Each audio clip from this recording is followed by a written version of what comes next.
ನನ್ನ ಭಕ್ತರೇ, ಕರ್ತನ ಧ್ವನಿಯು ಸ್ತುತಿಸಲ್ಪಡಲಿ. ನಾನು ಅರುಣ್ PS ಮಡ್ಕಿ. ಎಲ್ಲರಿಗೂ ಧನ್ಯವಾದಗಳು. ಇಂದು ಏಪ್ರಿಲ್ 9ನೇ ದಿನ. ಇದು 2025ರ 4ನೇ ತಿಂಗಳು. ಇಂದು ಜಾರ್ಖಂಡ್ ರಾಜ್ಯದ ಲೋಹರ್ದಗಾ ಜಿಲ್ಲೆಯ ದಿಯೋದರಿಯಾ ಗ್ರಾಮದ ಕಾಡುಗಳ 2ನೇ ದಿನ. ಈ ಕಾಡುಗಳಲ್ಲಿ ಅಲೆದಾಡುತ್ತಿರುವಾಗ ಅದನ್ನು ತಂಪಾದ ಗಾಳಿಯ ರೂಪದಲ್ಲಿ ಧರಿಸಿ. ಅವರ ಒಂದು ಮಾತು ಬೈಬಲ್ ವಚನವನ್ನು ಆಧರಿಸಿದೆ.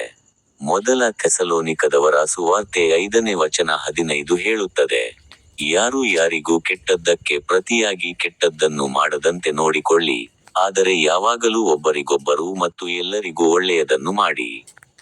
ಸಣ್ಣ ಅರ್ಥಗಳು. ಈ ವಚನವು ನಮಗೆ ಕಲಿಸುತ್ತದೆ, ನಾವು ಹೀಗೆ ಮಾಡಬೇಕು. ನಕ್ಷತ್ರ ಚಿಹ್ನೆ ಸೇಡು ತೀರಿಸಿಕೊಳ್ಳುವುದನ್ನು ತಪ್ಪಿಸಿ.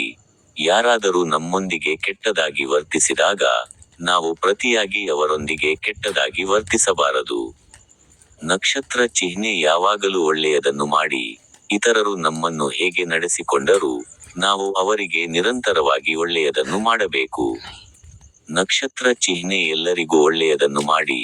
ನಮ್ಮ ಒಳ್ಳೆಯತನದ ವ್ಯಾಪ್ತಿಯು ನಮ್ಮ ಸ್ನೇಹಿತರು ಅಥವಾ ಪ್ರೀತಿಪಾತ್ರರಿಗೆ ಮಾತ್ರ ಸೀಮಿತವಾಗಿರಬಾರದು, ಬದಲಿಗೆ ನಾವು ಎಲ್ಲ ಜನರೊಂದಿಗೆ ಚೆನ್ನಾಗಿ ವರ್ತಿಸಬೇಕು.